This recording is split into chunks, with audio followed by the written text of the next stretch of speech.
Кажи честно, че цяла седмица ни занимават с това. Не мога повече така, човек. Не мога. Няма смисъл.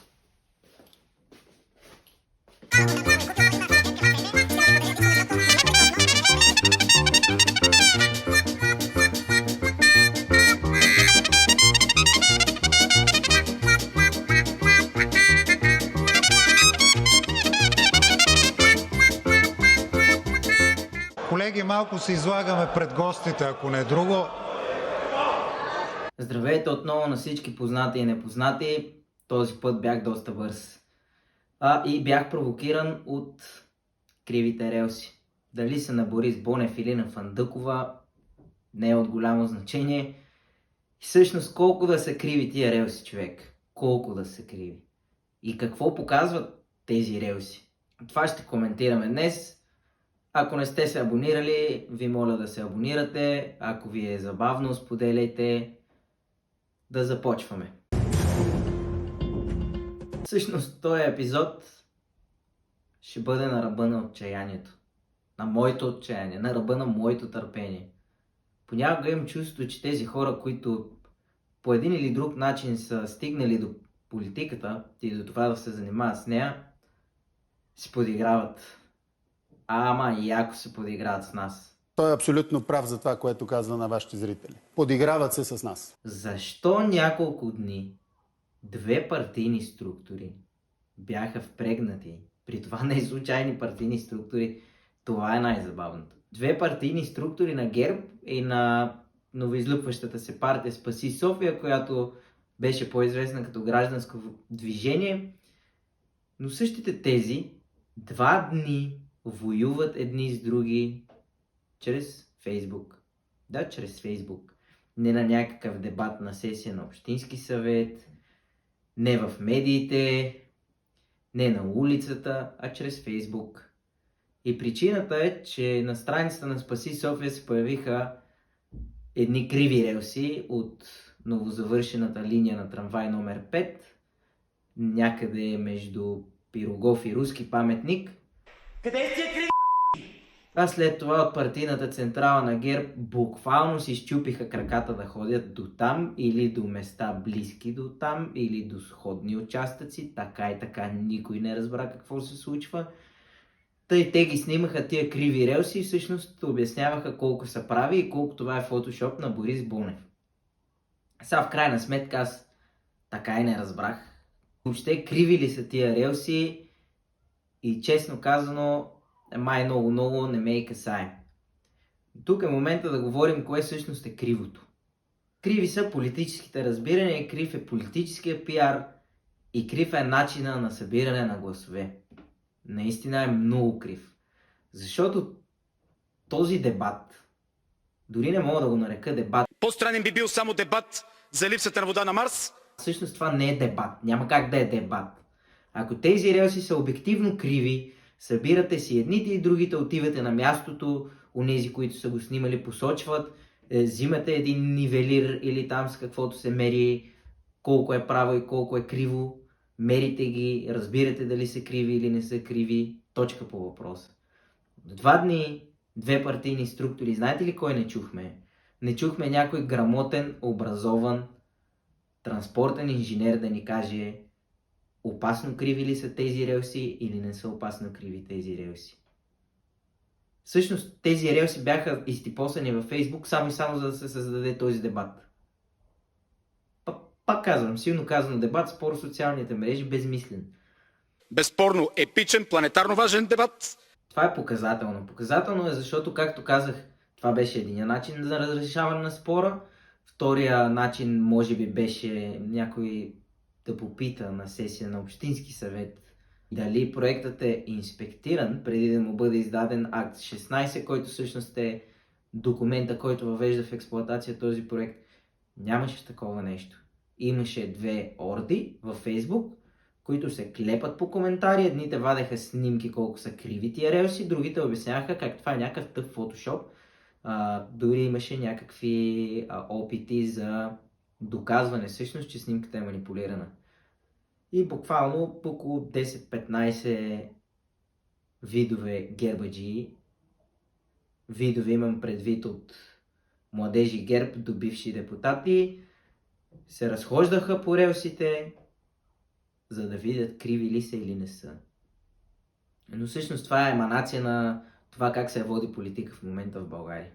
Става въпрос за това, че политиците станаха едни инспектори, върват от паве на паве, върват от релса на релса, за да показват как другите не могат да го свършат това, за което са избрани. Супер! Няма лошо в това, нали? Окей. Всъщност това би било супер, ако бяхте граждани и разчитахте само на гражданския си дълг, на това да го изпълните.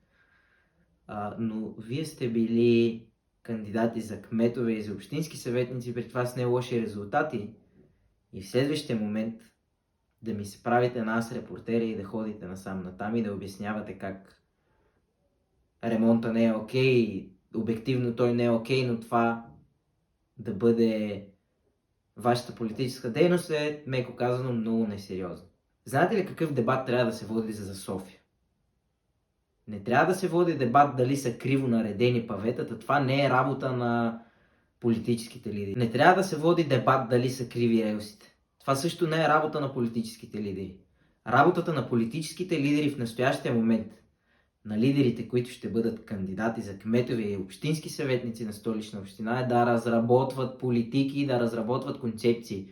Защото на Запад в Европа, на Запад в Щатите, на Запад където и да било, кампании се водят на база политически програми. Сега говорим за София, за Столична община. Дали ще чуете някой да говори за справяне с проблема на презастрояване на София и на това, че този град е проектиран за значителен по-малък брой хора? Няма да чуете. А знаете ли какво се случва? София се разраства някак нелогично. Дали ще чуете концепции за това дали София може да бъде така наречения умен град, защото има такива концепции. Има концепции за умен град. Има концепции за мобилен град. Има концепции за зелен град. Има концепции за мултикултурен град. Концепции, които могат да бъдат обсъждани, подлагани на дебат и да видим какво може да изходи от тях. Няма такъв дебат, има дебат колко са криви релсите. Единственото градивно, което виждаме, всъщност са снимки от как е в Клуж, как е в Тбилиси, как е в някой друг европейски град, без да бъде даван пример, някой друг български град, нали, понеже ние сме втора ръка хора. Всъщност има български градове, които могат да бъдат дадени за пример. Има български общини, които могат да бъдат дадени за пример. Давам такива: община Габрово, община Бургас, но не заради това кой е кмет, а заради общинската администрация, и че тази общинска администрация всъщност е изградена от добри професионалисти, които работят поне няколко мандата при няколко различни кмета, и всъщност там има иновации в сферата на градските политики. За София аз не съм чул да има някакви градски политики от никой. И можете да ми кажете, че следващите избори за Столична община ще бъдат ползотворни. И можете да ми кажете, че на база водене на кампания с плюнки едните да казват на тези са им криви релсите, другите да казват тези лъжат, че са ни криви релсите, и вие си мислите, че това ще бъде добра предизборна кампания ли? Аз не мисля и съм твърдо убеден, че въобще тази кампания няма да бъде окей. Кое е по-лошото обаче? По-лошото е, че подобна предизборна кампания се води и когато става въпрос за национални избори. И го виждаме на практика. И имаме в момента един страшен двубой. ГЕРБ срещу Продължаваме промяната. И в момента са отборници на Продължаваме промяната, Демократична България. Едните вдигнаха инфлацията на 20%, от другата страна се среща отговор: вие се разбихте да крадете от магистрали, и пак нищо градивно. Нищо градивно. И ви давам за пример небезизвестния Явор Божанков, който между другото си спечели немалко симпатии покрай напускането си на БСП и изказването, което направи за войната в Украйна. Та същия този си беше изтипосал във Фейсбук следния предизборен слоган: ще направя всичко, за да не спечелят ГЕРБ. Яворчо, Яворчо. О, Боже, Боже, Боже. Каква политическа програма е ще направя всичко, за да не спечелят ГЕРБ? Това беше слогана на протестите преди, мисля, че бяха 2 години. Летните протести, спомняте си. Защо протестирате? За да свалим ГЕРБ. Свалиха ли ГЕРБ? Свалиха ГЕРБ. И същите тези, които свалиха ГЕРБ, не се обединиха в общ блок, защото те имаха обща цел. Напротив, пръснаха се тотално, изпокараха се едни с други и ето ни пак. Поредни избори. Поредни избори водим по погрешния начин, по който приключиха протестите. Без никакво обединение, без никаква обща цел, без никаква предизборна кампания, без никаква предизборна програма. Казвам без никаква предизборна кампания, защото това да оплюваш политическите си опоненти не е предизборна програма. Та да, проблема не са кривите релси всъщност. Ако са криви, си има компетентни органи. Една снимка във Фейсбук не решава проблема. Може би проблема би бил решен, ако поставиш този въпрос на сесия на Общински съвет или ако напишеш жалба и след това споделиш във Фейсбук, че си подал необходимия сигнал където трябва. И проблема не са, че ремонтите в Столична община не върват. Обективно не върват и обективно трябва да се работи в тази посока. Но това са разрешими проблеми, това са обективно разрешими проблеми. Не са проблеми, на които можеш да градиш предизборна кампания. Предизборната програма съдържа политическа стратегия, предизборната програма съдържа конкретни, градивни мерки, неща, които ти би предприел, когато би бил избран. Неща, които ти трябва да свършиш проактивно, действие. А предизборната кампания е представянето на тези неща пред обществото. И дали обществото ги одобрява. И ако ги одобрява, то би ти гласувало доверие. Защото знаете ли какво е това, което се случва в момента? Това е работа на парче и това е конюнктура. Появява се един проблем, ти го казваш, хората ясно знаят за този проблем. Но понеже ти го казваш и го казваш шумно и си мислиш, че събереш някой глас. За съжаление, предвид това, че никой не представя реални предизборни програми, хората се радват на хляб и зрелище и на плюнките от една страна и на плюнките от друга страна, защото това ангажира да бъдеш част от този спор и ангажира да защитаваш твоите страна и да, води до някакво покачване на гласовете и на електоралният ти резултат, но не води до нищо градивно, защото резултатите от изборите не са предвидими, а те трябва да бъдат предвидими.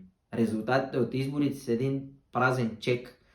Някой печели и ти не знаеш какво ще направи този човек. Ти просто очакваш нещо да стане по-добре. Но понякога става и по-зле. Или понякога става безизходно. Както се случва в момента, тъй като, както виждате, редовно правителство не сме имали, не помня от кога. Или поне редовно правителство, което е изкарало повече от 1 година. Това вече е мираж. Какво става за редовно правителство, което да си изкара целия мандат? А политическата ситуация, в която се намираме, е логическо следствие на поведението, което гледаме последните няколко месеца. Това се нарича конюнктура. Това, което се случва с моча, също е конюнктура. Защото тема, която се дъвче от много години, изведнъж решаваме, че ще действаме по нея и се втурват всички леви партии да бранят това нещо. Конюнктурно, разбира се. Отново няма предвидимост какво ще се случи и това пак е предизборна кампания. Но може да направим друг клип за моча и ще направим друг клип за моча, за да обясним в дълбочина какво се реши и какво проистича от това решение. Постарах се това клипче да бъде по-кратко, защото обратната връзка, която получаваме, че не всеки има по половин час да гледа и не всеки може да отдели толкова време.